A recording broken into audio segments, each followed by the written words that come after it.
Ke sebelah juga. Yang itu yang turunan. Ke kebangsaan apa kemana? Sampai 12 katanya. Oh, sampai 12. Nah, nanti ada juga dari Ustadz Faris. Untuk pertama kita nanti dengarkan penjelasan tentang pubertas. Ada yang tahu pubertas? Pubertas apa tahu nggak?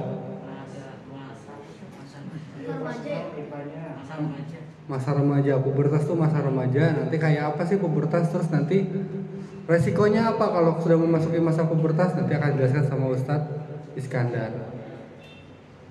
Mudah-mudahan kalian hari ini bisa menyimak betul dan nanti jangan segan bertanya. Jika kalian sudah menghadapi ciri-ciri dari pubertas, silahkan bertanya ke Ustadz Iskandar bagaimana menyikapinya. Untuk mempersingkat waktu, untuk Ustadz Iskandar saya persilahkan memulai acara yang pertama mengenai pubertas. Alhamdulillah alladzi arsala rasulahu bil huda wa dinil haqqi liyudhhirahu 'alad dini kullihi wa kafaa billahi shahida. Asyhadu an la ilaha illallah wahdahu la syarika lah wa anna Muhammadan 'abduhu wa rasuluhu amma ba'du. Ya. Sekarang kita bahas masalah arti pubertas ya. Nah, pubertas itu sudah di Indonesiakan ya, artinya mungkin dari luar negeri mungkin ya katanya gitu, tapi sudah di Indonesiakan ya, sehingga bisa kita lihat artinya ada di Kamus Besar Bahasa Indonesia ya. Pubertas di Kamus Besar Bahasa Indonesia itu artinya masa akil balik ya, di Kamus Besar Bahasa Indonesia, yaitu masa remaja. Nah, berarti nggak jauh beda sama ini ya. Jadi diartikan dengan makna Arab ya, akil balik kan dari Arab ya, dari bahasa Arab ya, akil balik ya. Jadi berarti bahasa Indonesia itu menyerap dari bahasa Arab banyak ya. Nah itu. Jadi di Kamus Besar Bahasa Indonesia pubertas diartikan dengan masa akil balik. Lalu di Kamus Besar Bahasa Indonesia juga akil itu artinya berakal. Lalu balik itu diartikan sebagai tahu membedakan baik dan buruk. Lalu di sini juga diberi keterangan lagi, laki-laki berumur 15 tahun ke atas cukup umur, cukup akalnya dewasa. Nah kalau begitu kita langsung aja ya, kita langsung membedah akil balik menurut Islam itu seperti apa ya, karena Kamus Besar Bahasa Indonesia itu mengartikan pubertas sebagai akil balik ya. Kita lihat aja akil balik menurut Islam itu bagaimana ya. Pertama, akil balik itu menurut Islam itu ditandai dengan keluarnya air mani, yaitu mimpi basah ya. Jadi kalau air mani itu adalah yang keluar dari kemaluan itu dengan apa? Dengan daf'ah gitu ya, terkejut gitu kalau nah gitu. Terusnya ada lazah ya, ada kenikmatan gitu ya, pokoknya itulah maksudnya ya.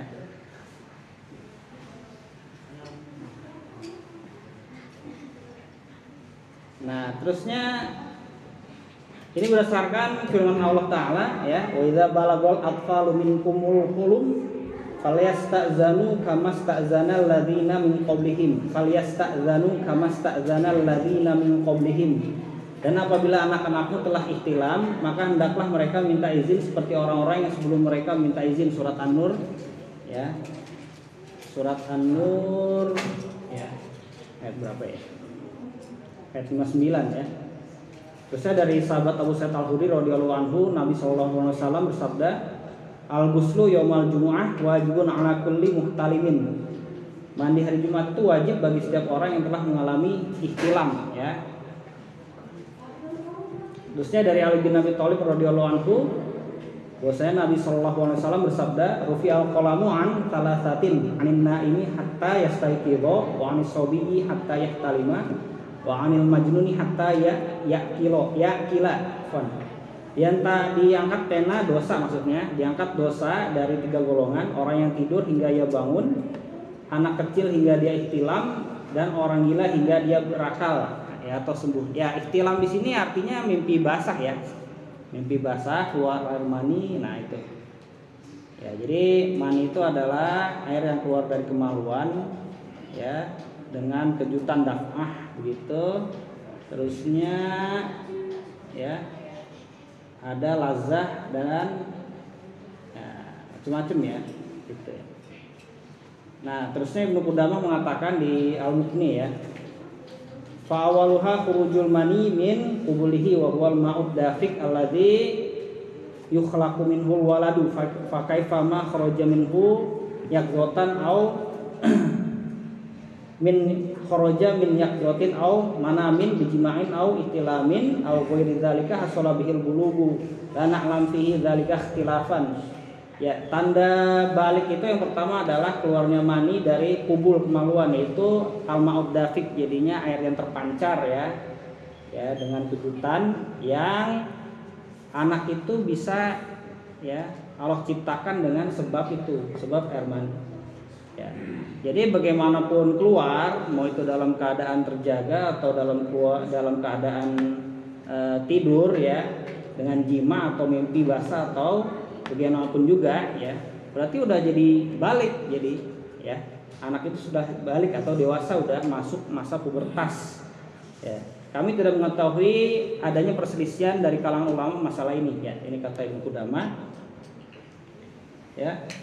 Nomor 2, tanda pubertas selain mimpi basah adalah tumbuh rambut kemaluan ya. Nah, begitu.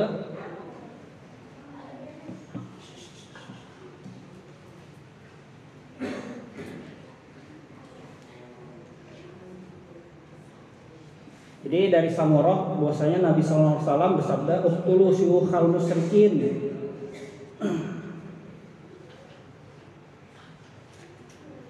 Wastahyu syarhahum. Jadi wasyar itu artinya al-gilman ya. Alladzina lam yanbutu ya. Jadi dari Samurah bahwasanya Rasulullah SAW bersabda, "Bunuhlah oleh kalian orang musyrik dewasa dan biarkan hidup di antara mereka syarhu ya." Asyarhu. Asyarhu yaitu yang belum tumbuh rambut kemaluannya.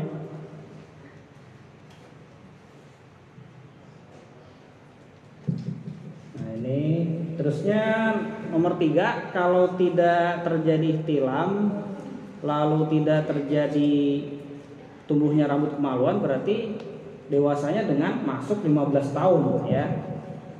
Ini berdasarkan hadis riwayat ini Bukhari dan Muslim, ketika Ibnu Umar itu ya ingin mengikuti perang Uhud ya. Lalu dia pergi ke Rasulullah, menghadap Rasulullah ya. Nah, jadinya Ibnu Umar di sini ada keterangannya anak umur 14 tahun ya. Nah, dia ingin mengikuti perang Uhud, lalu bertemu Rasulullah, lalu Rasulullah tidak mengizinkannya, ya. Gitu. Lalu ketika sudah lewat umur 15 tahun, beliau itu menghadap Rasulullah ya, untuk mengikuti perang Khandaq ya. Lalu mengizinkannya Rasulullah ya. Tadi pas mengikuti perang Uhud nggak boleh, ya. Beliau itu belum masuk umur 15 tahun, ya, 14 tahun lebih, ya. Dan ketika masuk perang Khandaq ya, beliau itu sudah lewat 15 tahun ya, lalu membolehkannya gitu. Nah, terusnya berkata Nafi faqadimtu ala Umar bin Abdul Aziz wa huwa khalifah fahaddathuhu bi hadzal hadits faqala inna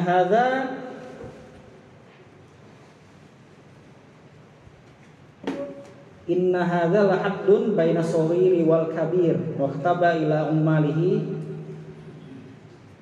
ayyafridu liman balagha 15 ya. Jadi kemudian Nafi berkata, Nafi itu rawi dari Ibnu Umar ya. Nafi berkata, lalu saya mendatangi Umar bin Abdul Aziz ya, dan Umar bin Abdul Aziz itu sedang menjabat jadi khalifah ya waktu itu ya.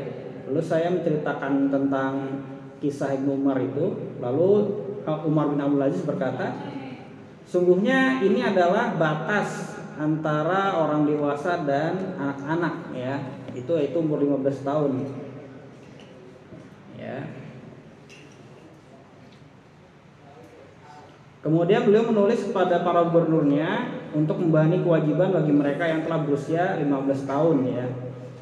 Nah, kalau untuk perempuan di situ sudah yang tadi juga istilam, lalu tumbuh rambut kemaluan ya.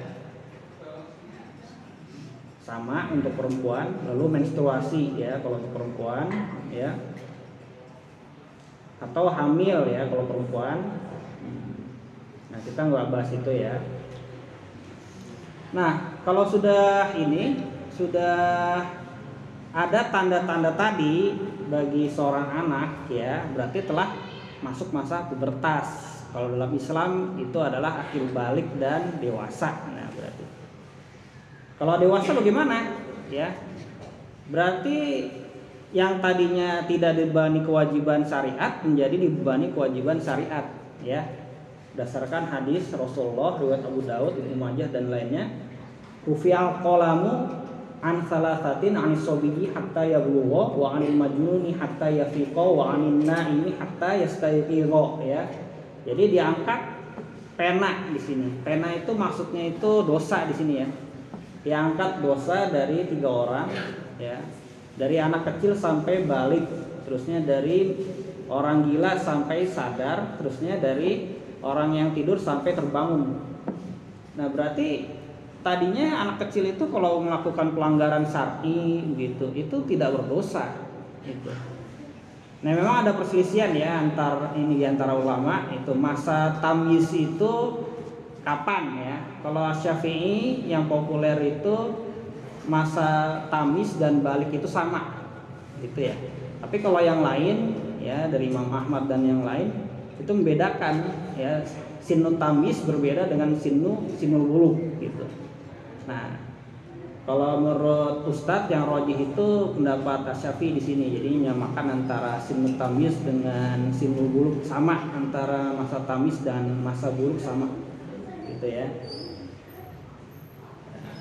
Jadinya kalau belum balik yaitu dengan ciri-ciri yang tadi berarti belum terkena kewajiban syariat gitu. Nah ya. Nah, walaupun kalau terjadi kekufuran bagaimana sebelum masuk masa balik. Nah, kalau Imam Ahmad kalau seorang sudah masuk masa tamyiz sah kufurnya ya. Nah, tapi belum bisa dibunuh atau di macam-macamin ya. Cuma kalau menurut Syafi'i kalau belum masuk masa bulugh ya itu tidak sah kufurnya. Jadi Imam Ahmad dan yang lainnya membedakan antara tamyiz dengan bulugh. Tamyiz itu sudah bisa mengetahui yang baik dan buruk meskipun belum balik kalau menurut Imam Ahmad dan yang lain. Kalau menurut Asy-Syafi'i ya sama masa bulugh itu dengan tamyiz itu sama gitu. Itu umur 15 atau keluar mani atau ya tumbuh rambut kemaluan. Sebelum masa bulugh tidak sah kafirnya seorang anak ya. Kalau menurut Imam Ahmad kalau sudah sampai derajat tamyiz ya melakukan pelanggaran syar'i atau kufur atau lainnya itu sah kufurnya ya. Nah gitu. Nah itu ya, itu perbedaan ulama. Tapi yang rajih menurut Ustadz adalah pendapatnya Syafi'i ya. Nah itu ya, jadi hati-hati ya dalam masalah ini ya. Jadi kalau begitu bisa disimpulkan ya. Jadi kalau belum balik itu belum terkena kewajiban syariat, terusnya belum dosa ya, belum berdosa kalau melakukan pelanggaran syar'i kalau belum balik ya. Tidak sah kufurnya berdasarkan mazhab Syafi'i ya. Nah gitu. Kalau sudah balik bagaimana? Kalau sudah balik berarti wajib melakukan apa yang diperintahkan oleh Allah ya, wajib meninggalkan apa yang dilarang oleh Allah ya. Nah itu masalahnya.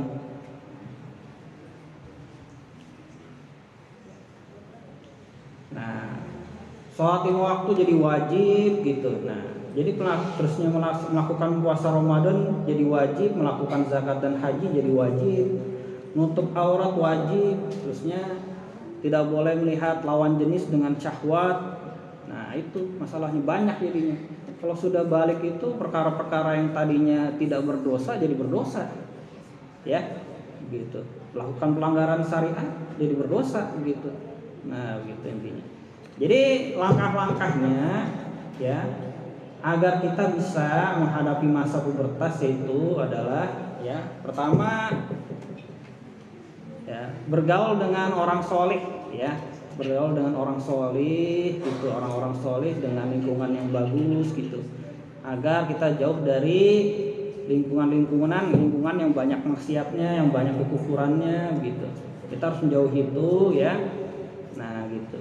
Jadi memang disarankan, ya, bagi anak-anak itu memang masuk sekolah Islam, gitu, habis ini lepas SD Abu Bakar, gitu, ya, agar bisa menjalani masa pubertas dengan baik, agar bisa, ya, menjalankan apa yang Allah perintahkan, Allah dan Rasulullah perintahkan, lalu agar bisa menjauhkan diri dari apa yang Allah dan Rasulullah larang, ya, itu yang paling baik, ya, intinya, ya. Nah, seperti itu.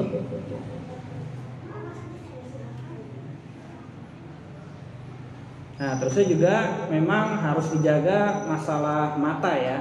Masalah mata intinya jangan melihat, ya, lawan jenis dengan syahwat bagi orang yang sudah balik, ya, karena sudah berdosa, ya kan, diperintahkan oleh Al-Quran dan Sunnah, gitu, dilarang di Quran dan Sunnah untuk melihat lawan jenis, ya, misalnya di surat An-Nur, ya. Nah, itu ada. Ini masih ada yang apa suratnya?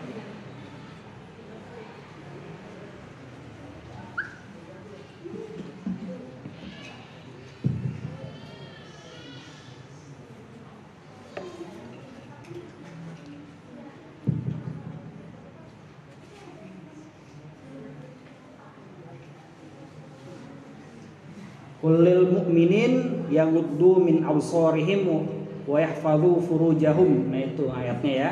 Jadi katakan kepada orang-orang mukmin agar, ya, menundukkan pandangan mereka terhadap lawan jenis, ya, dan menjaga kemaluan mereka. Nah, itu, ya.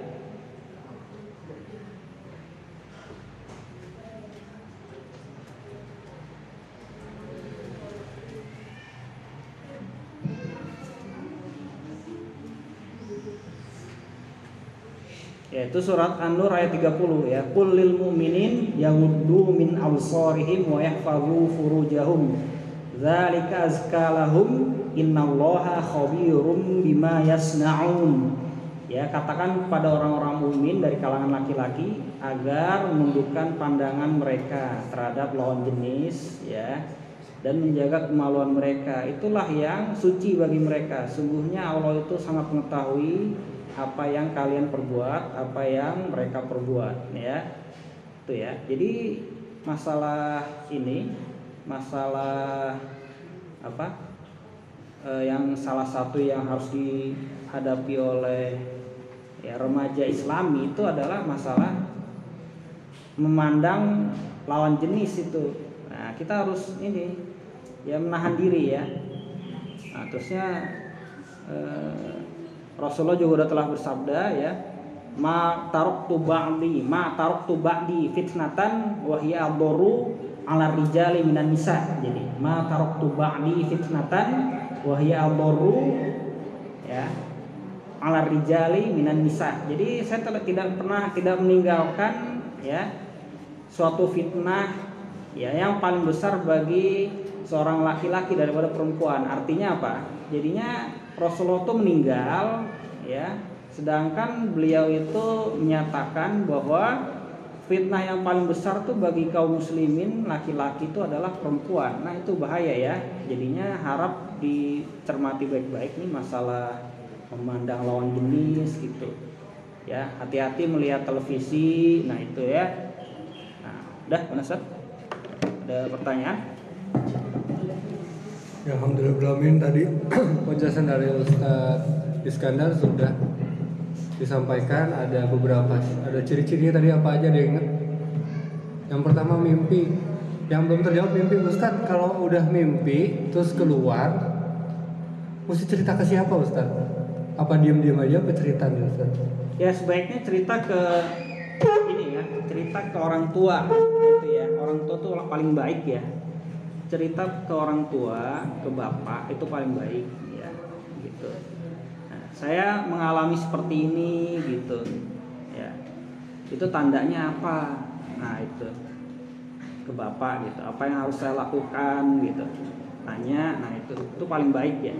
Kalau memang ini memang sulit ya, jadinya bertanya kepada ustadz-ustadz ya memang dipercaya ya gitu ya. Nah yang aman, kita bergaul dengan ustadz itu aman gitu ya, agamanya bagus gitu ya, solid. Nah itu bisa bertanya. Nah itu Terus kalau udah mimpi kudu ngapain sih Ustadz? nah jadi Aku kudu ngapain ya? kalau sudah mimpi, jadi wajib bagi ya anak-anak itu untuk mandi janabah namanya ya. Mandi janabah itu ya dengan mengucurkan air ke seluruh tubuh. Ya, jadi semua bagian kulit itu harus kena airnya. Nah, gitu. Jadinya lipatan-lipatan badan harus terkena air semua gitu. Jadi hati-hati terhadap lipatan badan, jadinya sampai ini kulit rambut juga harus kena. Nah gitu ya, itu harus kena air. Disiram atau dibasuh Ustaz? Kalau disiram dan dibasuh nggak ada bedanya, diusap maksudnya. Diusap maksudnya Kalau cukup disiram. Misalkan kalau yang rumahnya ada pancuran, apa dia cukup nyalain pancuran terus udah kesesek gitu aja terus selesai, apa harus dibasuh semuanya, lipatan-lipatan dibasuh, apa cukup cuman berdiri di pancuran gitu aja 15 menit gitu. Ya kalau kalau mazhab jumhur ulama ya cukup alirkan air ya, tidak usah digosok, tidak usah gitu ya. Terus baju yang kena tadi mimpi basah itu najis atau gimana Ustaz? Nah jadi kalau mazhab jumhur ulama ya itu cukup dicuci, dikerik, dicuci gitu, tidak najis, karena mani itu tidak najis ya menurut jumhur ulama gitu ya. Nah berdasarkan hadis-hadis Aisyah dari Rasulullah bahwasanya ya Rasulullah itu maninya ada yang nempel di kain ya, lalu Aisyah itu cukup membersihkannya dikerik ya. Nah terusnya dicuci gitu aja, tapi nggak najis gitu ya. Dicuci mesin cuci apa diciprat-cipratin air itu? Cipratin air nggak apa-apa. Jadi kalau kering dikerik nggak apa-apa sampai hilang ya, nggak apa-apa karena memang ini tidak najis ya. Atau dicuci biar kalau misalnya kalau orang jijik ya cuci bisa, tapi dikerik, kalau kering nggak apa-apa ya. Intinya. Ya kan bisa jadi mimpinya di jam 10 malam, terus baru bangunnya jam 4 pagi, biasanya udah kering tuh. Jadi tadi dikerik nggak apa-apa, diciprat-cipratin air terus dikerik gitu, ya. pakai kuku udah boleh gitu. Nah kalau memang najis ya seperti keluar air kencing itu harus pertama harus diperas, dicuci, diperas ya. Nah gitu, itu lebih susah gitu. Kalau ini cukup dikerik hilang udah. Maksudnya tidak tampak zohirnya, walaupun mungkin ngeresep ke dalam itu nggak ada masalah. Kalau memang najis seperti terkena air kencing itu nggak cukup dengan dikerik, harus diperes begitu sampai keluar. Nah itu bedanya. Jadi kalau kalian ragu-ragu, ada kencingnya juga nggak ya? Apa cuma mani doang? Lah berarti cuci aja udah ganti gitu, ragu-ragu. Ya itu. Tapi kalau jelas di situ nggak ada kencingnya cuma mani doang, ya tadi dikerik gitu masih bisa. Terus tadi kata Ustadz Iskandar kalau udah keluar mani, udah masuk tanda akhir balik, apa aja tadi yang wajib? Yang wajib apa aja? Yang tadinya nggak wajib jadi wajib apa aja ya? Sholat 5 waktu jelas. Terus apa lagi? Puasa Ramadan apa lagi? Apa? Haji bagi yang mampu. Haji ya. bagi yang mampu ya. Yang di dalam Umar kelas 5, siapa lagi tuh yang ngobrol aja di dalam. Ini Ustadz Iskandar yang bicara, kok nggak semangat dengerin? Kan wali kelasnya ini. Lagi ini Ustadz lagi remet. Oh lagi remet. Oh ada itu pun. Nah terus jadi hati-hati nanti kalau udah pubertas, Apa tadi yang perlu dijaga?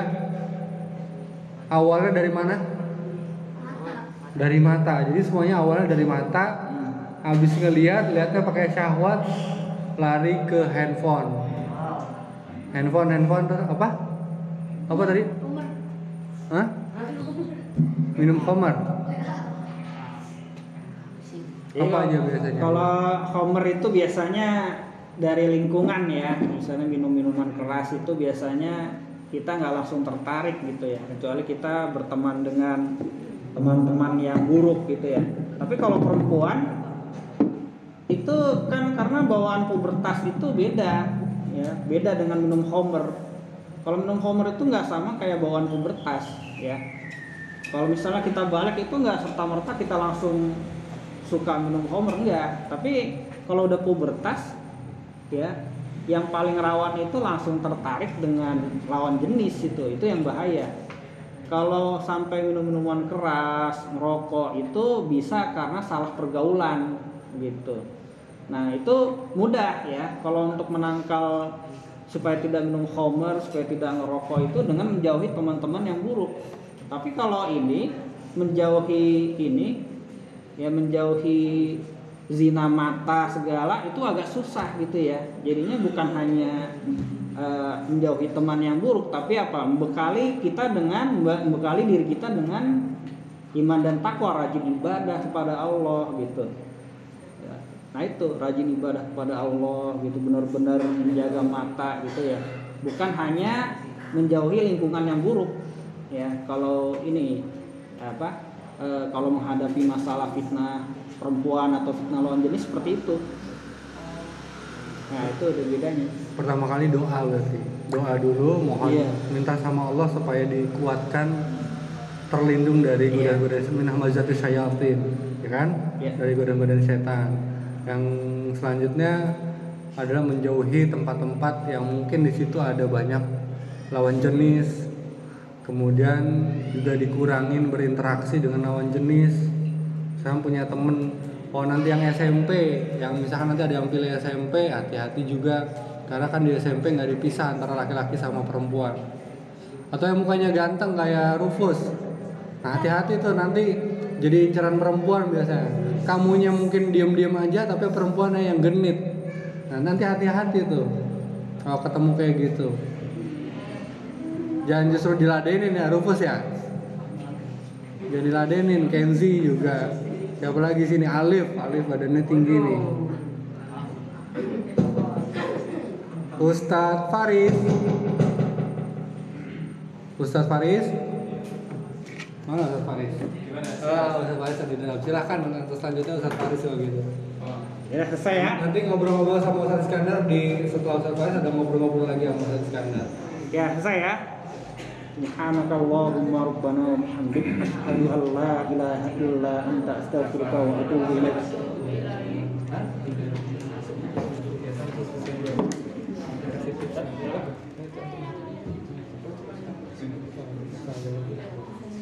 Setengah jam.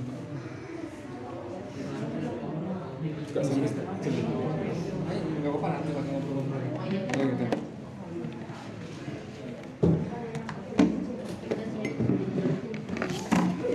Ya gitu. Anak-anak solid, untuk yang sesi kedua ngobrol-ngobrol sama Ustadz Faris yang punya pengalaman mondok. Nah, kalau Ustadz Faisal nggak punya pengalaman mondok, Ustadz Faisal SMP, SMA. Ustadz Faris itu mondok dari SMP Ustadz ya? Iya. Mondoknya di mana Ustadz Faris? Ada yang tahu? Kalau nggak tahu nanti dikasih tahu waktu Ustadz Faris. Alisyad. Minum dulu Ustadz Faris. Oh Alisyad Tangerang berarti. Yang di Salatiga. Ya, Salatiga. Ada yang mau mondok di sana? Kemarin saya daftar kan. Oh ya daftar. Sudah. Lulusnya di mana tuh Bondowoso. Oh Bondowoso. Ya jadi nanti bisa tanya-tanya Jauh Ustadz ya? gimana ngadepin SMP, ngadepin pondok, jauh dari sekolah, jauh dari orang tua gimana Ustadz, harus apa yang disiapin. Nah nanti tanya sama Ustadz Faris, tanyain sampai masalah daleman gimana supaya nggak ketukar sama temen, daleman gimana supaya nggak diambil sama temen, dan lain-lain. Silakan nanti ditanya ke Ustadz Faris. Baiklah, kalau itu yang kedua tolong diperhatikan sharing dari Ustadz Faris tentang kehidupan pondok. Silakan Ustadz. Bismillah. Assalamualaikum warahmatullahi wabarakatuh.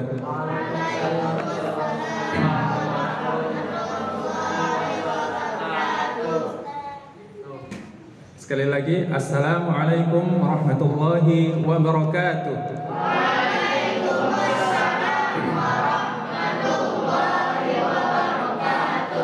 Alhamdulillah, wassalatu wassalamu ala rasulillah wa ala alihi wa ashabihi wa man wala wa la hawla wa la quwwata illa billah. Asyhadu an la ilaha illallah wahdahu la syarika lah wa asyhadu anna Muhammadan abduhu wa rasuluh la nabiyya wa la rasula ba'da. Amma ba'd. Kaifa halukum? Kaifa halukum ya syabab? Tahu artinya syabab? Syabab artinya pemuda. Ya, syabab artinya apa? Pemuda. Sekali lagi, kalau ditanya kaifa haluk, jawabannya apa?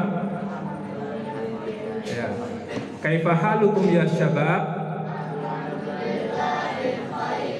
Ya.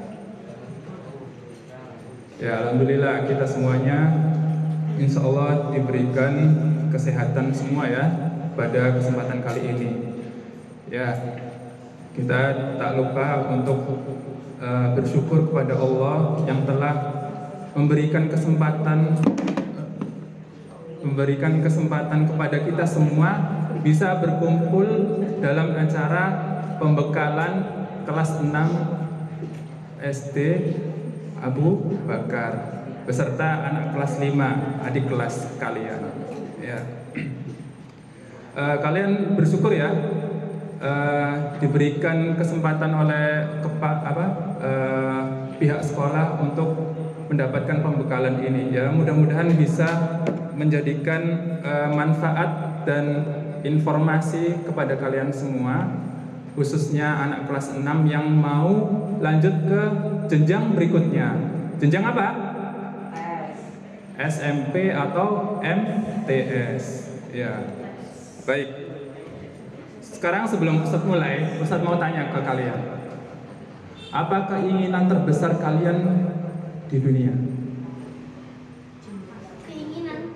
Keinginan terbesar kalian di dunia. Sudah ada yang tahu keinginan terbesarnya di hidup kalian sendiri? Ayo, apa? Belum ada? Jadi gamers? Belum ada yang punya? Apa? Ayo. Ayo coba, Ustadz ingin tahu siapa saja yang sudah mempunyai keinginan terbesar di hidupnya. Dari kelas 6 ini siapa yang sudah punya? Tolong, angkat tangan.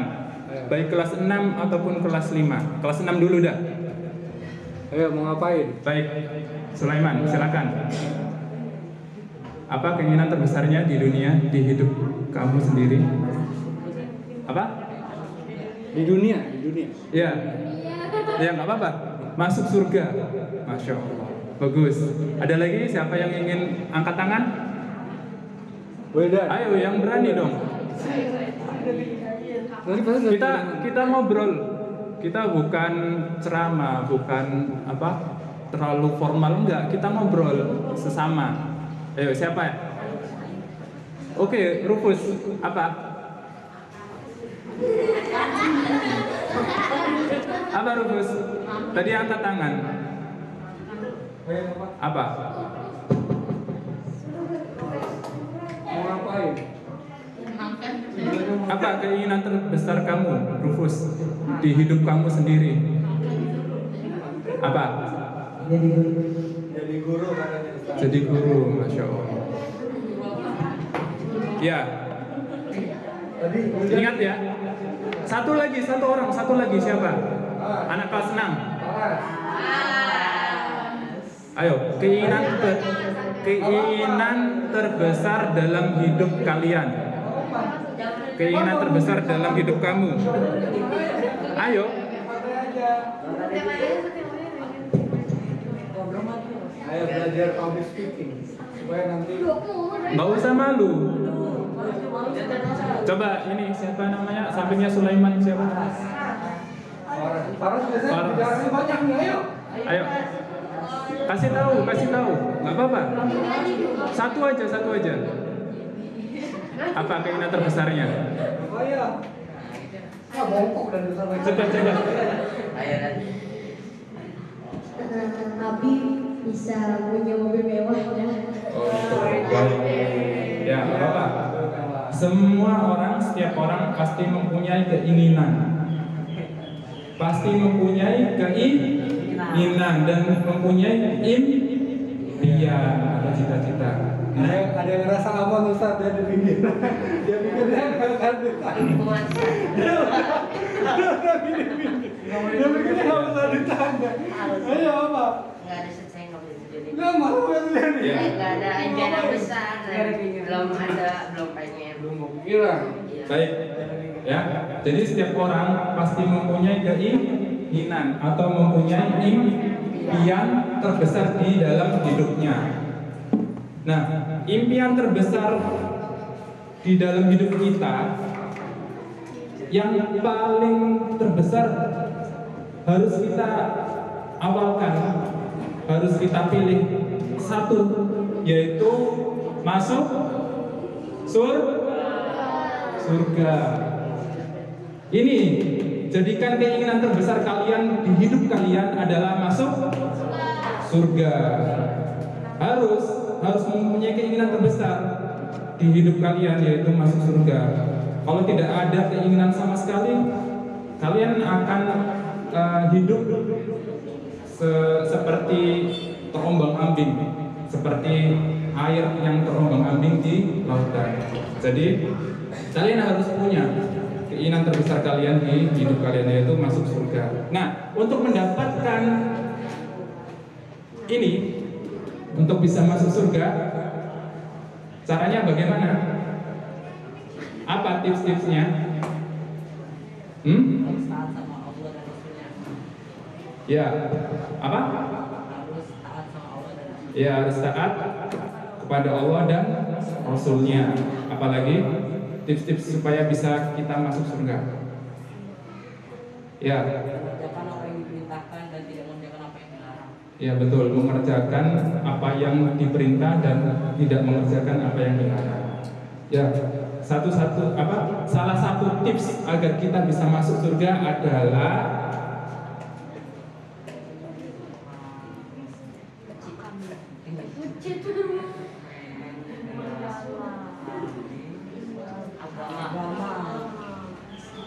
apa ini?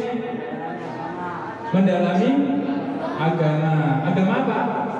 Agama Islam. Maksudnya mendalami agama adalah menuntut ilmu. Ya, ini adalah salah satu cara agar kita bisa masuk surga. Ya. Ya, perhatikan ya kelas 5 dan juga kelas 6.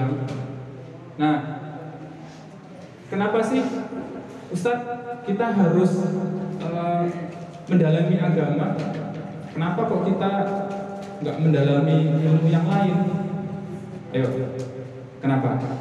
Soalnya menuntut ilmu adalah kita sendiri.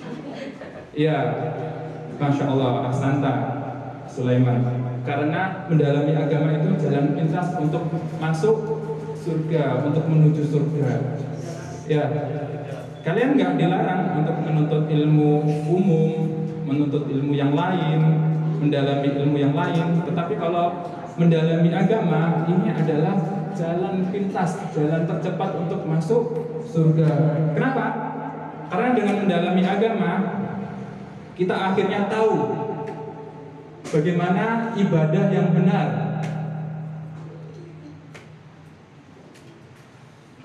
Dengan mendalami agama, kita tahu bagaimana ibadah-ibadah yang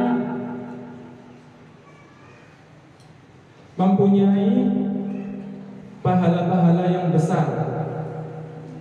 Pahala-pahala yang besar. Dengan mendalami agama, kita pun bisa tahu mana yang ternyata amalan-amalan yang menghantarkan kita menghantarkan kita ke surga ataupun amalan-amalan yang menghantarkan kita ke neraka. Ya, jadi kita tahu.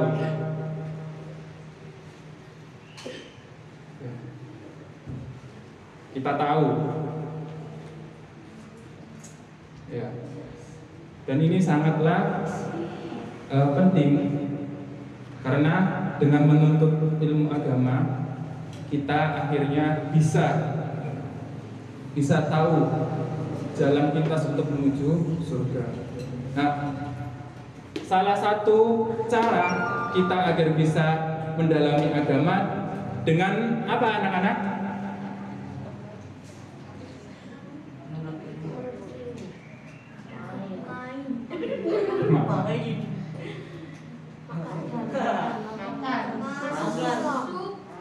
Apa?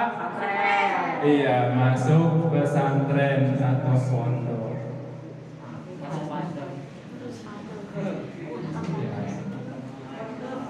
Masuk pesantren atau masuk pondok. Nah, kalau kita bisa masuk pesantren atau masuk pondok, kita akan diajarkan berbagai macam bidang ilmu agama, dari yang namanya fikih, kemudian ada yang namanya usul fiqh,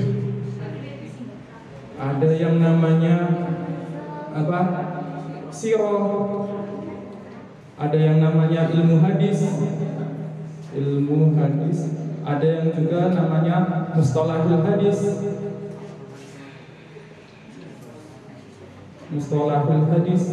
dan masih banyak lagi. Ya. Nah, ini kalau kalian bisa belajar ini, masya Allah, itu adalah kenikmatan yang sangat terbesar. Ya. Jarang dari sekian banyak orang, dari sekian banyak anak-anak di Indonesia yang mendapatkan kesempatan belajar di pesantren sama yang belajar di umum. Banyakan mana? Banyakan di umum, dan sangat sedikit yang mendapatkan pelajaran agama. Jadi hanya berapa persennya aja. Nah, dari sekian banyak anak-anak Indonesia yang mendapatkan ilmu agama, hanya berapa persen? Kalau bisa kita lihat secara kasat mata ya, mungkin hanya 30% yang mendapatkan ilmu agama dibanding ilmu umum. Nah, bagi siapapun anaknya yang bisa belajar di pesantren, itu benar-benar kenikmatan yang sangat besar. Mungkin kalian sekarang masih belum tahu, belum ngerti emang apa bagusnya pondok, emang apa asiknya sih mondok. Nanti kalian akan tahu ketika sudah masuk pondok, dan kalian akan lebih paham ketika kalian sudah besar, ketika kalian sudah kuliah, ketika kalian sudah dewasa, ketika kalian sudah menjadi orang tua. Kalian akan paham betapa pentingnya ilmu agama, betapa urgennya ilmu agama. Karena ilmu agama itu sangat penting di dalam hidup kita. Ya, makanya kenapa Ustadz bilang masuk pesantren ini adalah pilihan yang bagus atau pilihan brilian. Karena dengan masuk pesantren kita pertama ya bisa mendalami agama.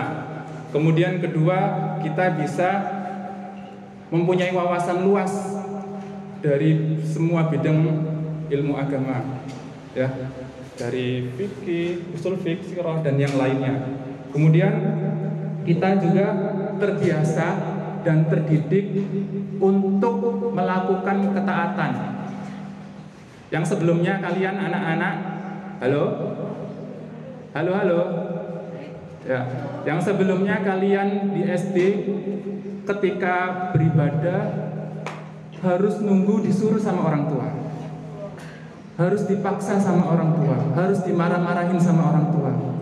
Nah, ketika kalian SMP, kalian ketika masuk pesantren, kalian akan dituntut kedewasaan kalian. Dituntut aku harus sholat dengan dipaksa-paksa ataukah dengan kesadaran diri.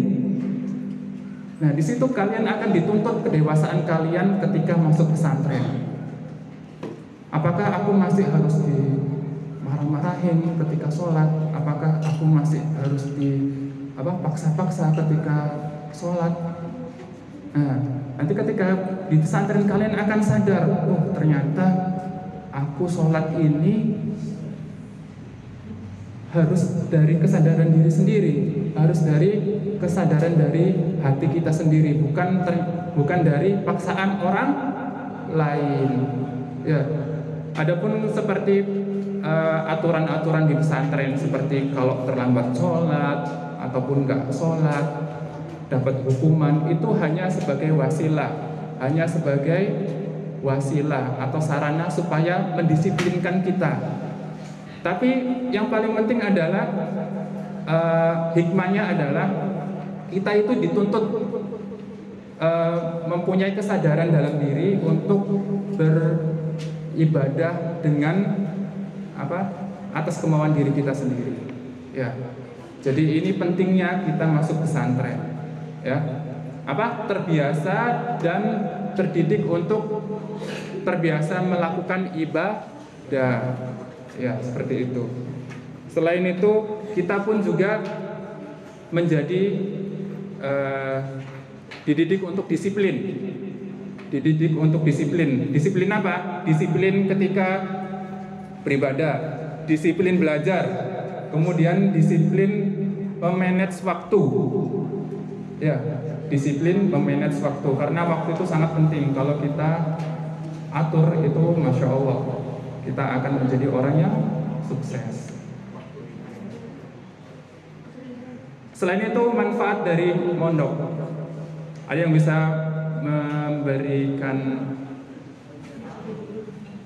memberikan ini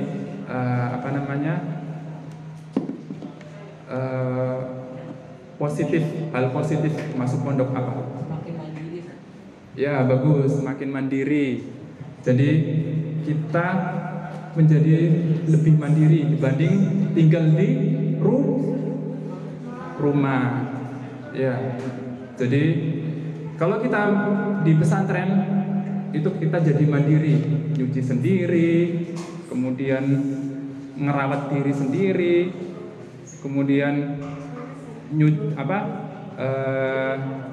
nyetelika sendiri, dan hal-hal yang lain. Itu semuanya serba sendiri. Ya. Jadi masya Allah, ini mendidik kita untuk lebih mandiri. Selain itu, ada lagi yang bisa memberikan manfaat, beberapa manfaat kenapa kita harus mondok. Salah satunya adalah kita terlindungi dari yang namanya pergaulan bebas di luar, pergaulan yang buruk, dan juga terlindungi dari yang namanya gadget ataupun internet yang merajalela di zaman ini. Kalian tahu bahaya gadget itu seperti apa?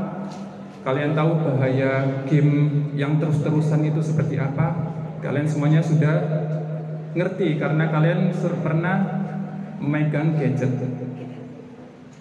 Seperti apa anak-anak kalau megang gadget? Seperti terhipnotis. Kalau sudah terhipnotis bagaimana? Kalian lupa segalanya, bener nggak?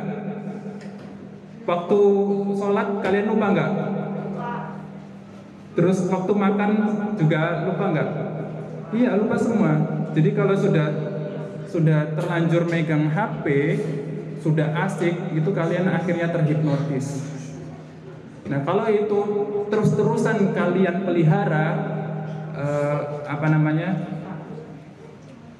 kebiasaan itu akan berdampak buruk nanti buat kalian ketika dewasa. Ingat ya, kalian membiasakan diri dari kecil megang gadget, megang HP, main game. Kalian biasakan dari kecil. Lihat nanti kalian ketika dewasa mau jadi apa. Ketika kalian dari kecil itu sudah terbiasa membiasakan diri main gadget terus-terusan dan lebih banyak main gadgetnya daripada belajar, nanti akan secara tanpa sadar ya, otak bawah sadar kalian akan membentuk kebiasaan yang akhirnya ketika dewasa, kalau nggak main gadget, kalau nggak main HP, kalau nggak main game, rasanya ada yang kurang, rasanya gatel, rasanya nggak enak. Nah, itu sudah termasuk yang namanya dalam kategori kecanduan.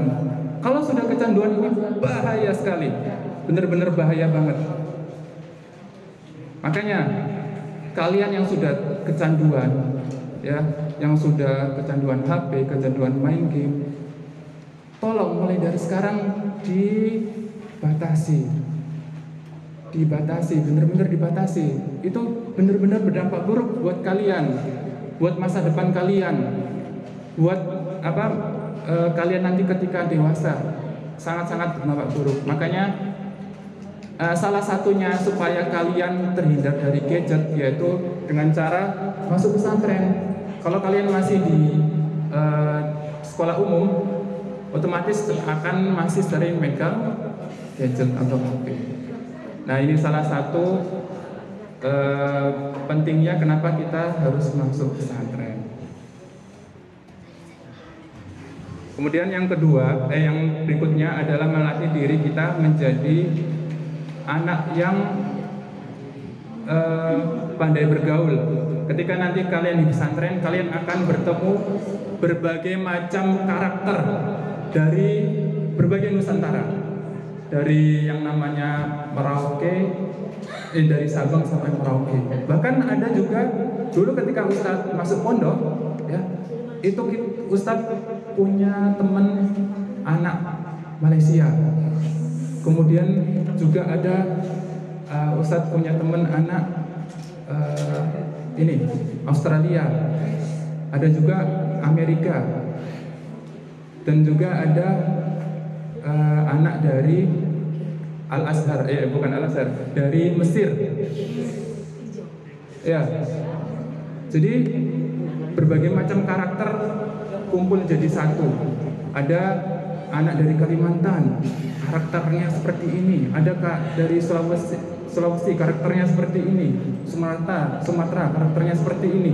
Nah, dengan kalian kumpul jadi satu, kalian akan bisa lebih memahami, lebih terbiasa bergaul dengan berbagai macam karakter, dan itu akan menjadikan kalian mempunyai banyak pengalaman dengan banyak bergaul dari berbagai macam daerah. Ya, jadi pertemanan kalian, jaringan teman kalian itu sampai berbagai Nusantara, jadi banyak temannya. Kalau sekolah di umum paling hanya satu kelas itu aja, dan juga di dalam kota itu saja. Tapi kalau nyantri, kalau mondok, teman kalian pasti bakalan banyak, bisa berbagai daerah, berbagai pulau, luar pulau, bahkan luar negeri juga ada. Kalau kebetulan ada yang sekolah di pesantren yang kalian masuki. Ya, jadi seperti itu.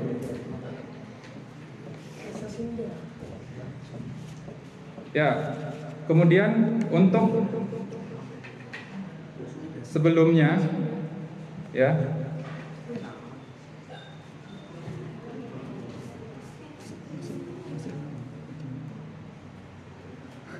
ini belum ada apa-apa. Jam 9 masuk ke pembukaan kayak tips-tipsnya Dari apa? Dari antum. Ya, sebentar ya. Kemudian berikutnya adalah yang paling utama,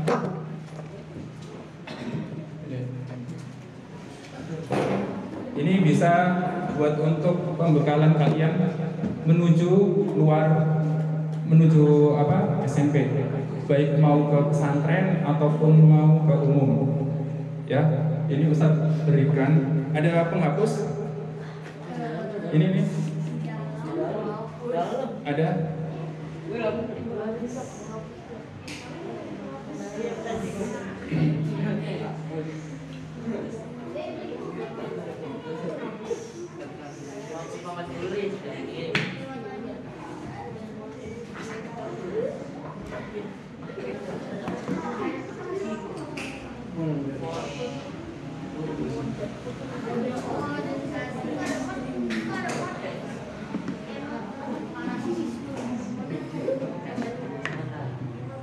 Udah, kalau Alwildan mondok apa pulang pergi?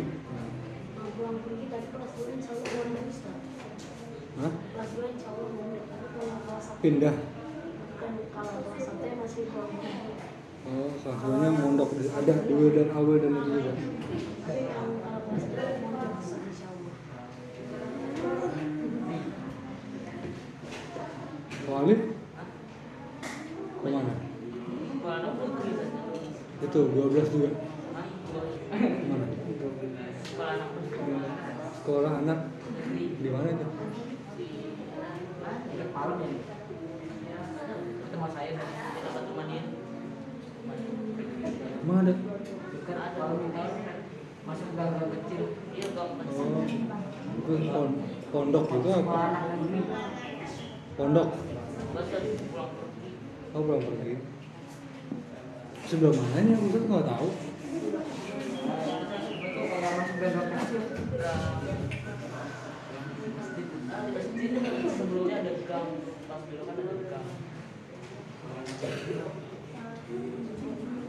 Masuknya lewat ya puskesmas apa malam? Cuman nggak lewatin di komplek paling dalam.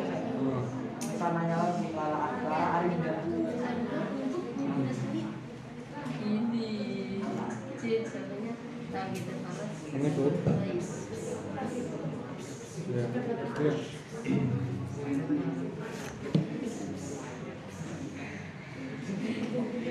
Gimana? Ya.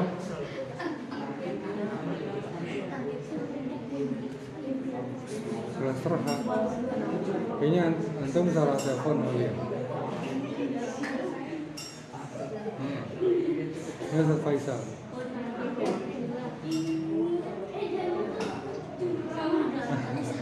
Nah tadi ada anak ada ketemu sama Abdul Razak tadi sama orang tuanya.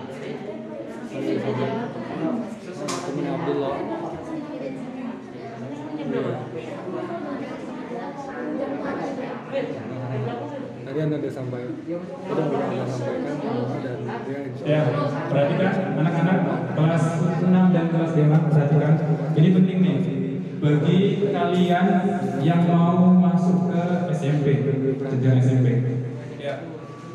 Yang pertama, perhatikan anak kelas 5 juga. Yang pertama, tentukan impian atau cita-cita kalian. Ini penting sekali. Tentukan impian atau cita-cita kalian. Ya. Dan impian atau cita-cita kalian ini bisa kalian lebih persempit, ya.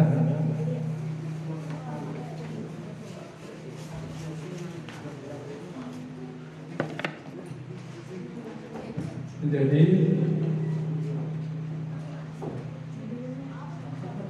yang pertama cita-cita terbesar. Jadi sudah ya. Cita-cita terbesar, kemudian pekerjaan impian,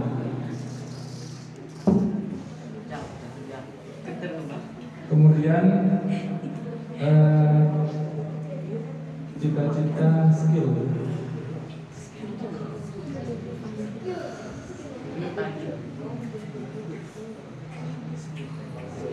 kemudian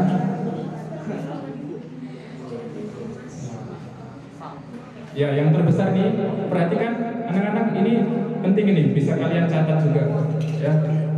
Kenapa kita harus punya cita-cita? Kenapa kita harus menentukan dari semenjak SD kelas 6 impian kita atau cita-cita kita? Kenapa? Karena dengan kita menentukan impian atau cita-cita kita akan jalan kita akan lebih terfokus, akan lebih mudah untuk menggapai cita-citanya, untuk meraih cita-citanya. Ya. Jadi kita ada pedoman. Kalau misalkan kita tidak punya cita-cita, tidak punya impian, maka kita hanya melewati hari-hari dengan seperti biasa. Berbeda lagi kalau kita semenjak kalian kelas 6 SD atau kelas 5 SD itu sudah punya cita-cita, kalian akan lebih semangat dalam menjalani hari-hari. Paham? Halo? Ya. Ini tadi cita-cita terbesar surga ya, otomatis. Kemudian bisa kalian tambahkan lagi seperti misalkan membanggakan orang tua, membanggakan orang tua, atau membahagiakan orang tua. Ya. Terus apa lagi cita-cita terbesar kalian? Ustaz kasih contoh aja ya, biar cepat. Haji atau haji dan umroh. Kalian harus punya cita-cita atau impian terbesar. Ya. Kemudian pekerjaan. Misalkan nih, jadi dai, misalkan guru, atau misalkan peternak, atau misalkan pengusaha, atau dokter. Nah, ini kalian tentukan ini. Harus tentukan mulai dari sekarang. Kenapa ini penting? Dengan begitu kalian bisa lebih fokus apa yang ingin kalian gapai. Kemudian skill. Apa? Ada yang tahu skill? Skill itu artinya kemampuan. Apa? Kemampuan. Atau lebih singkatnya kita tulis skill. Misalkan aku ingin mempunyai skill pandai berbahasa Arab. Ustaz, ternyata aku juga ingin pandai bahasa Inggris. Aku juga ingin punya skill misalkan servis motor atau servis HP dan yang lain-lain. Ya, skill. Kalian bisa nulis ini dengan catatan nanti kalian bisa mencari gimana caranya aku bisa menguasai bahasa Arab, gimana caranya aku bisa menguasai bahasa Inggris, gimana caranya aku bisa menguasai ilmu servis, seperti itu. Kemudian uang. Ya, uang. Nah, uang. Nah, ini maksudnya adalah ketika kalian SMP kelas 1, kalian kan pasti mendapatkan uang jajan kan ya. Nah, dari uang jajan itu, misalkan kalian 1 bulan dapat 300.000, uang jajan 300.000 misalkan ya. Nah, dari 300.000 itu kalian sisihkan 100.000 ya untuk ditabung ya. Misalkan 100.000 kali 12 ya, atau kali 10 bulan, maka kelas 1 SMP kalian bisa punya tabungan 1 juta. Ya. Jadi misalkan 300.000, 150.000 buat jajan, 50.000-nya buat keperluan beli alat-alat mandi, kemudian iuran kelas atau iuran kamar seperti itu. Nah, 100.000-nya ditabung, ya seperti itu. Jadi kalian harus punya simpanan semenjak kelas 1 SMP. Tabungan. Ya. Nah, setelah kalian sudah menentukan impian atau cita-cita, perhatikan, kalian tentukan tujuan.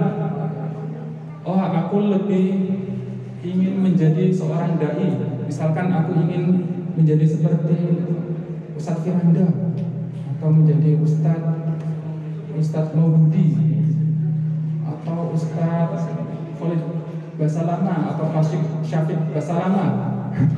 Syafiq Basalamah. Ya. Tulis di sini. Jadi dai. Atau misalkan ingin jadi dokter, ya tulis. Ya. Kemudian target. Nah, target ini juga penting. Kalian buat target jarak jauh. Kemudian kalian buat target jarak dekat.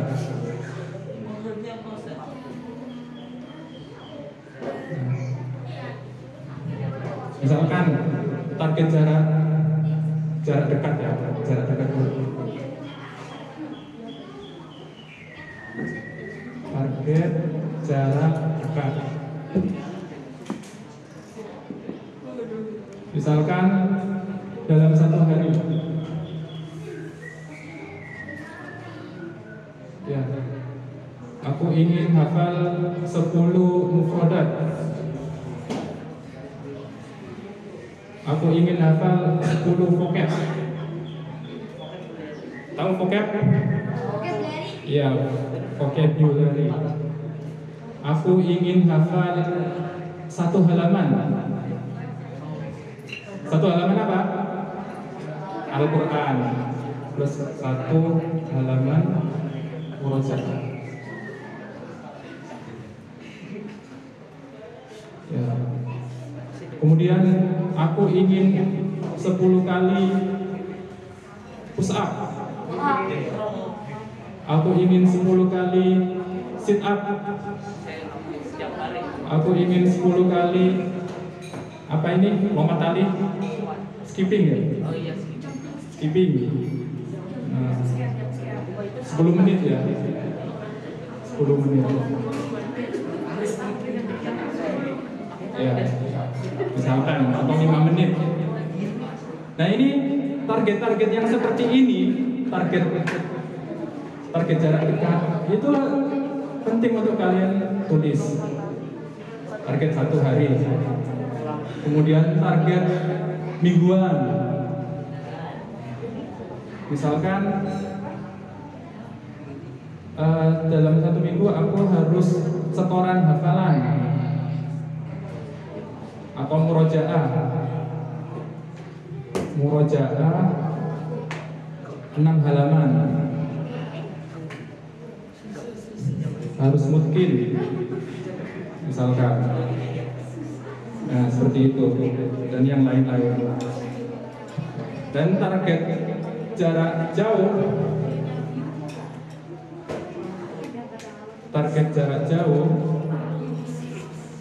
ya, ini kalian bisa tulis umur.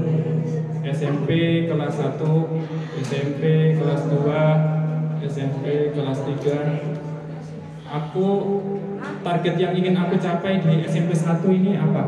Misalkan aku ingin hafal 1000 vocab, 1000 mufradat. Bisa 1000 mufradat atau 1000 vocab. Dan hafal 3 juz. Bisa insya Allah. Nah, ini perlu kalian tulis. Nggak cuman hanya keinginan saja, nggak cuman hanya angan-angan di otak kalian. Yang namanya keinginan atau impian itu harus ditulis, harus direncanakan, harus tertulis secara sistematis. Dengan kalian membuat rancangan hidup, kalian akan bisa menjalani hidup kalian itu lebih mudah dibanding orang yang nggak punya rencana sama sekali, dibanding orang yang nggak punya rancangan. Ya, SMP kelas 2 aku ingin apa misalkan, SMP kelas 3 sampai SMA kelas 3 aku harus hafid misalkan. Hafiz. Bisa, beneran bisa. Makanya harus kalian catat dari impian-impian kalian, cita-cita kalian, kemudian tujuan kalian, target-target jarak dekat, jarak jauh, serta manajemen waktu dan manajemen diri itu harus kalian tulis secara sistematis. Adapun untuk menyusun manajemen waktu, manajemen diri, itu kalian bisa dengan cara pertama, manajemen waktu itu kalian tentukan satu hari ini ngapain aja. Ya. Kemudian manajemen diri juga. Kalau aku misalkan berbuat seperti ini, aku harus harus mendapatkan seperti ini. Misalkan ya, aku misalkan terlambat sholat, hukumanku seperti ini. Aku misalkan dapat nilai jelek, hukumanku seperti ini. Atau aku mendapatkan nilai yang bagus, aku reward diriku sendiri dengan cara apa? Terserah kalian. Misalkan aku jajan habis berapa? 10.000 misalkan dalam sehari. Atau terserah dengan cara yang kalian inginkan, seperti itu. Untuk manajemen waktu dan manajemen diri ini, kalian harus banyak menggali cara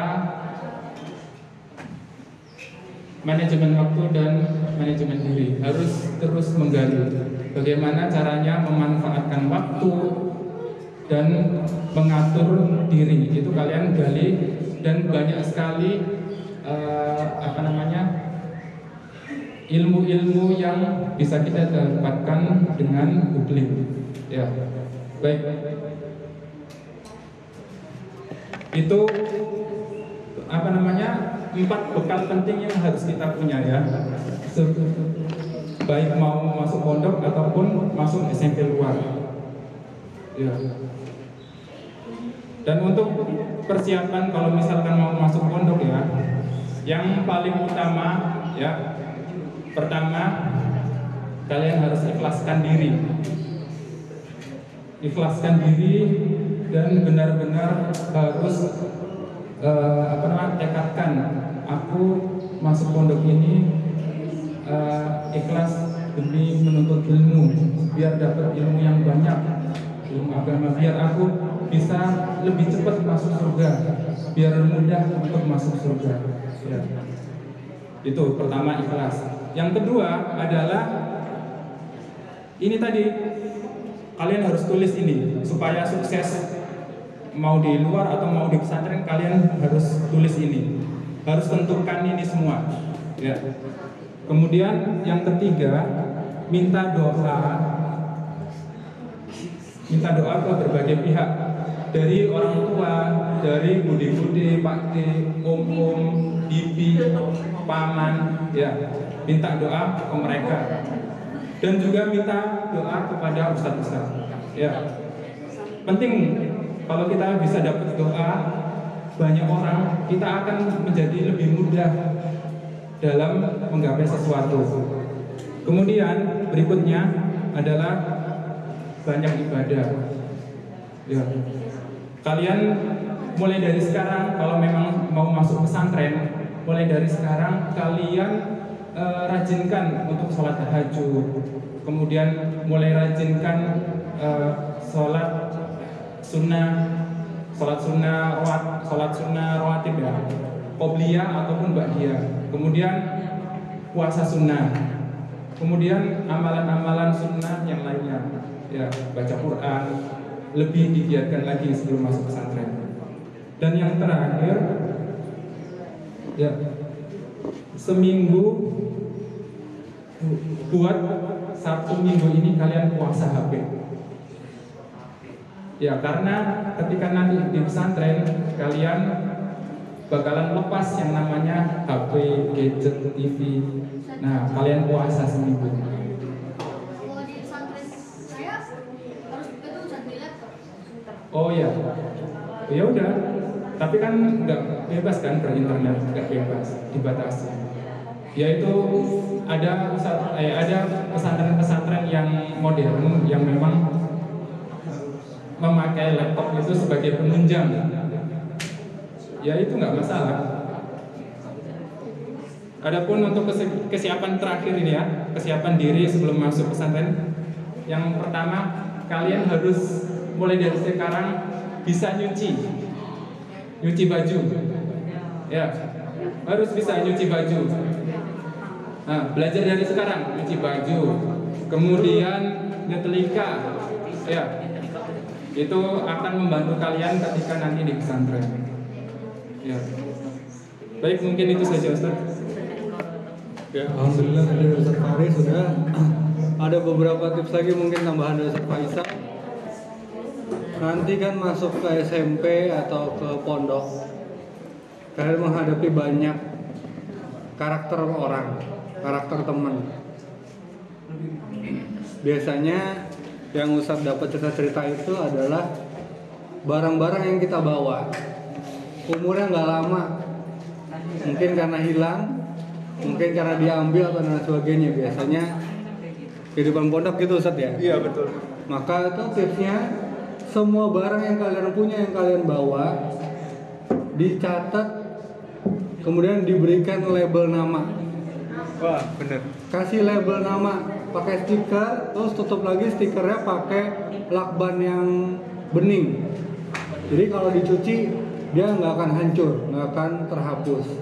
Jadi sekarang mulai dari daleman, bahkan dari daleman, dari celana dalam, kaos singlet atau kaos dalam, itu kasih nama. Karena nanti kalau nyuci bareng-bareng, terus jemurnya juga biasanya numpuk-numpuk bareng-bareng, ngambilnya main asal ambil, nggak ada lagi. Nah, dengan dikasih nama, insya Allah nggak ketuker. Ya, baik pulpen. Ya, IMX. ATK juga gitu, ATK.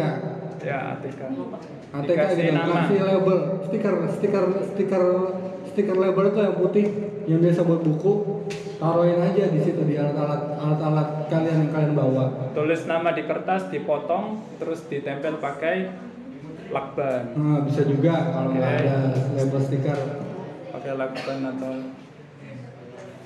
Kemudian tadi Ustadz, kalau saya ini kan anak yang di rumah itu biasa dibantu orang tua, bahkan hanya untuk mindahin baju kotor yang ada di kamar mandi ke laundry bag yang di dekat mesin cuci aja kadang-kadang harus dikerjain sama mama. Gimana Ustadz ya? Aku nih manja banget, di rumah juga ada pembantu, ada supir, ada macam-macam. Nah, nanti kalau di itu stres nggak tuh Ustadz tuh kalau masuk ke pondok kira-kira? Minta pulang nggak, stres nggak tuh kalau misalnya ngadepinnya gimana tuh Ustadz tuh supaya nggak stres, supaya nggak ngambek, nggak nangis? Ada juga anak laki-laki nangis ketika ngadepin gitu karena nggak ngerti mesti diapain.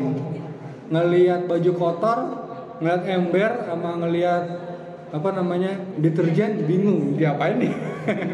Karena nggak pernah nyuci, ya nggak pernah nyuci. Siapa yang pernah nyuci di sini? ngucek sendiri. Nah, nanti ngerendam sendiri, direndam, dikucek. Terus gimana caranya supaya warna baju tidak gampang pudar? Yang dijemur itu bagian dalam, bagian luarnya itu di dalam, bagian dalamnya di luar. Itu salah satu cara untuk supaya Awet. warna baju itu tidak gampang pudar.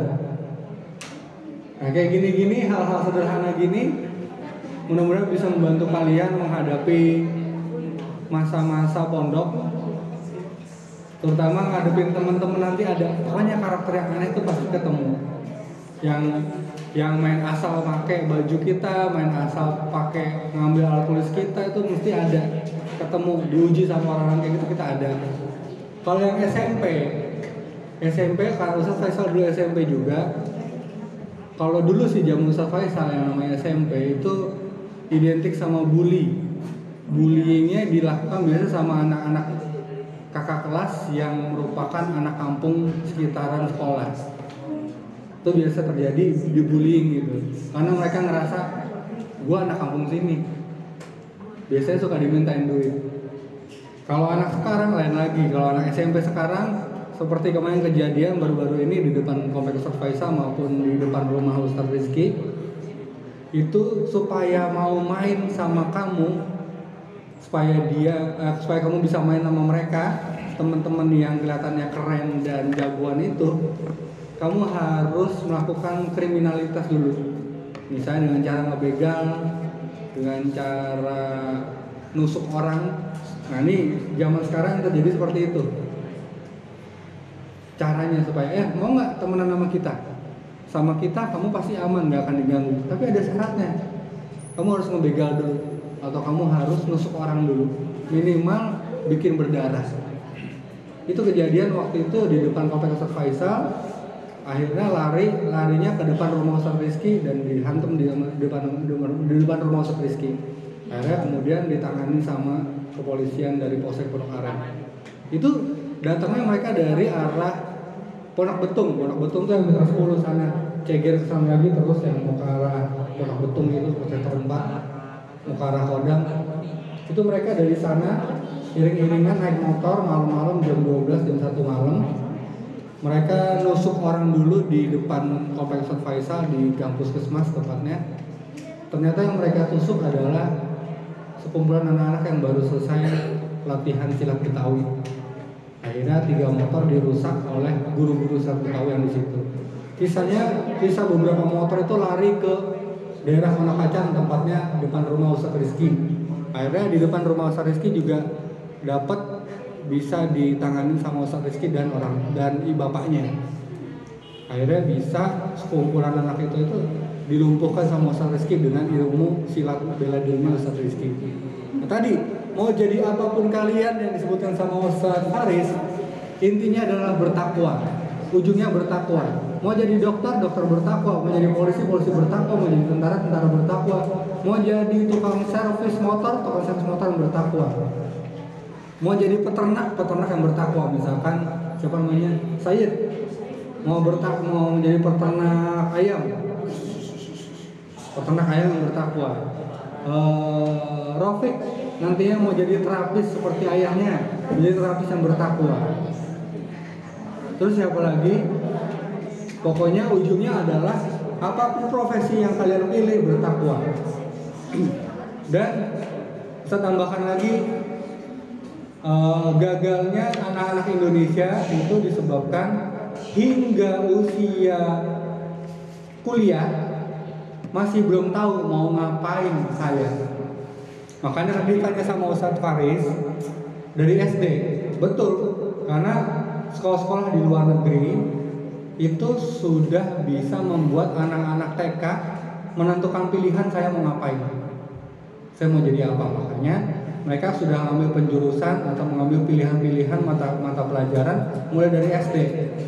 Kalau dia mau jadi dokter, maka dari SD dia udah pilih mata pelajaran yang berkaitan sama kedokteran. Nah kalian dari SD udah ditanya tadi sama Ustadz Faris, tentuin dari sekarang mau ngapain. Mau jadi ahli hadis atau mau jadi ahli Quran. Tinggal pilih. Mau jadi ahli hadis, berarti fokusnya ke hadis, mustalah hadis dan segala macam. Kalau mau ahli Quran berarti dari sekarang mulai dijaga tenggorokannya supaya nggak serak, supaya suaranya jernih, supaya menjadi ahli qiraat. Mau jadi misalkan apa lagi? Dokter. Berarti dari sekarang udah mulai baca-baca tentang makanan-makanan yang bisa menjadi pemicu penyakit atau misalkan tumbuhan-tumbuhan yang bisa menyembuhkan beberapa penyakit tuh mulai jadi bahan bacaan kalian. Apapun pilihannya, menjadi orang-orang yang bertakwa, mau jadi, karena kita sudah lihat, mungkin kalian mengikuti perkembangan berita beberapa hari terakhir tentang salah satu anak dari pejabat di Jawa Barat, yaitu anaknya Bapak Ridwan Kamil, namanya Emil. Emil itu ternyata dulunya sering keliling di malam-malam itu bawa sedekah, amplop berisi uang atau makanan, itu suka keliling malam-malam pakai motornya keliling kota Bandung. Jadi dia taruh-taruhin di tempat tidurnya orang-orang jalanan, anak-anak jalanan atau orang-orang yang nggak punya rumah yang tinggal di pinggiran jalan atau di pinggiran pertokoan. Itu Emil tuh jadi justru dulu tuh dia dalam kesenyapan dan kesunyian malam dia tuh suka keliling, dia bagi-bagi itu. Mungkin itu yang bikin dia sekarang banyak didoain banyak orang. Wallahu a'lam bishawab. Tapi dari situ kita bisa tahu ternyata kalau kita bertakwa, kalau kita baik sama orang, kalau kita beriman kepada Allah, di masa kemudian pertolongan Allah itu nyata adanya buat kita. Jadi kalau yang milih SMP bukan berarti kalian wah salah 100% enggak. Tapi kalau kalian pilih SMP berarti kalian harus punya energi lebih untuk mempertahankan akidah kalian. Kalau kalian pilih SMP, kalian harus punya energi lebih supaya tidak gampang diwarnain sama teman-teman yang toksik. Sekarang toksik yang membawa racun, yang memberikan pengaruh buruk, toxicity. Nah, supaya nggak gampang dibikin nakal, supaya nggak gampang dibikin rusak sama teman-temannya, kalian yang pilih SMP berarti harus punya semangat lebih berilmu, menuntut ilmu, terutama datang ke majelis-majelis ilmu yang ada di sekitar rumah kalian. Ikut sama orang tua kalian supaya terbentengi dari pengaruh-pengaruh buruk teman yang toksik. Itu saja. Apa masih mau ngobrol lagi dari kalian? Ada yang mau ditanyakan? Ngobrol-ngobrol? Apa udah bosan mau pulang? Pulang. Silakan tanya. Kalau ada pertanyaan boleh loh. Mau ada Ustaz Faris. Buat kelas 5 yang kalau kelas 6 kan udah menentukan pilihan. Kelas 5 mungkin ada pertanyaan enggak? Nanti pondok kayak apa? SMP kayak apa? Ustaz mau tanya untuk kelas 6 yang sekolah SMP, coba angkat tangan. SMP biasa, SMP umum. Coba angkat tangan dulu. Yang kira-kira mau masuk SMP umum. SMP negeri. Ada nggak? Oh, satu. Sekarang SMP swasta. SMP swasta atau MTS atau SMP swasta siapa? 3. Pesantren. Oh, masya Allah, ternyata lebih banyak ya. Alhamdulillah. Ya, jadi nggak masalah ya. Mau kalian masuk SMP, mau kalian masuk MTS, mau kalian masuk pesantren, intinya kalian harus jaga diri. Kalian harus jaga diri kalian, jangan sampai terpengaruh dengan anak-anak nakal. Beneran, SMP itu masa-masanya anak-anak yang paling nakal di antara masa-masa yang ada di SD atau SMA? SD, SMP atau SMA. SMP ini lebih nakal daripada SMA. SMP biasanya ngerasa aku udah gede. SMP ngerasa aku udah waktunya ngelawan. SMP biasanya udah ngerasa teman-teman aku perkataannya lebih benar daripada perkataan orang tua aku. Itu SMP udah mulai ngelawan. Jadi hati-hati. Kalian yang masuk pondok bukan berarti kalian aman. Karena bisa jadi teman-teman yang juga di pondok ketika waktunya pulang, dia temenan sama teman SMP yang nggak diatur akhlak dan adabnya. Akhirnya ketika balik ke pondok, bawa pengaruh lagi tuh. Ya betul itu. Hati-hati juga. Jadi hati-hati memilih teman.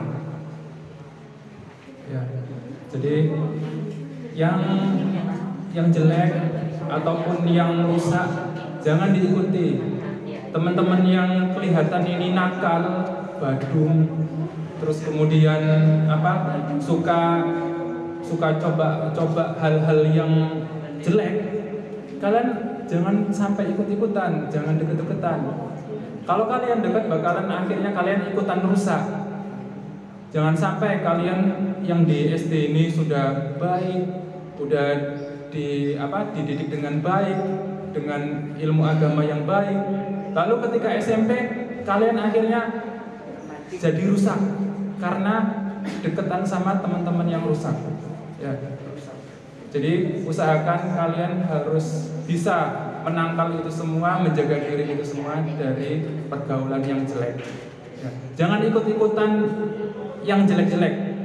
Misalkan dia ngajak ini, misalkan dia ngajak nonton atau segala macam yang jelek, jangan ikutin. Kalian harus punya ketegasan. Kalian harus punya kekokohan hati. Aku nggak mau terpengaruh oleh teman. Aku harus lebih mengutamakan agamaku, ketakwaanku. Sekali kalian ikut-ikutan teman-teman yang jelek, kalian akan akhirnya ikutan ini terjerumus dan akhirnya lost. Ya, jangan sampai ya. Kalau kalian sudah sekali terjerumus, udah bakalan susah untuk kembali. Ya. Jangan sampai penasaran apa itu yang namanya rokok. Jangan penasaran apa itu yang namanya khamr atau bir. Gak usah penasaran. Yang namanya haram, udah haram, jangan dilakukan. Ya. Untuk yang mau pesantren, yang mau nyantri, yang mau mondok, Ustaz ada beberapa ini ya pengalaman ya. Jadi nggak apa-apa Ustaz, ditambah. Sudah nggak bisa. Beberapa udah dijemput. Oh itu. Udah nggak bisa. Ya, kalau masih banyak yang mau disampaikan sama Ustadz Faris, mungkin nanti di tahun depan kelas 5 yang sekarang belum merhatiin, yang sekarang mungkin belum tertarik, nanti tahun depan mudah-mudahan kita bikin acara ini bisa lebih baik lagi. Nanti tahun depan ada acara homecoming di Abu Bakar, itu kakak-kakak alumni yang jadi pembicara insyaallah. Ya, mudah-mudahan bisa diselenggarakan di bulan Ramadan. Karena di bulan itulah kakak-kakaknya lagi pulang. Satu aja. Oh gitu ya, silakan. Satu aja ya. Ini dalam hal memilih teman ya. Perhatikan sebentar. Gimana sih? Perhatikan sebentar ya. Satu ini, tolong perhatikan. Ketika kalian SMP nanti, ya, usahakan kalian mencari teman yang baik, yang bisa kalian jadikan partner untuk menjadi sama-sama bisa belajar dengan baik. Ya, misalkan di pesantren nih ya, kalian cari partner ya yang sama-sama semangat dalam menuntut ilmu, yang sama-sama semangat dalam belajar. Nah, kalian deketin kakak kelas juga ataupun anak SMA, kalian juga deketin yang benar-benar baik ya. Kalau kalian sudah punya teman dekat atau teman yang baik dari kakak kelas ataupun SMA, ketika kalian futur, ketika kalian malas, ketika kalian stres, kalian bisa konsultasi atau kalian bisa sharing sama kakak kelas yang lebih berpengalaman. Tentunya yang orangnya baik ya, dan bukan yang nakal ya. Jadi ini penting banget. Kalau kalian nggak punya kakak kelas yang baik, yang bisa menasihati kalian akan mudah goyang, mudah jatuh. Ketika ada teman-teman yang lain membuli kalian, nah, kalian nggak ada penopang, kalian nggak ada kakak kelas yang perhatian dengan kalian, nggak ada kakak kelas yang perhatian dengan keadaan kalian, otomatis kalian akhirnya benar-benar down, bisa sampai nggak tahu kayak gimana jadinya.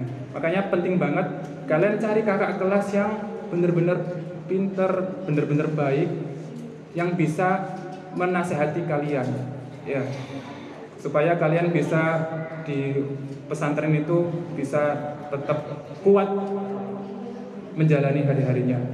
Ya, baik. Itu saja. Alhamdulillahirrahmanirrahim. Sama-sama kita baca doa kafaratul majelis.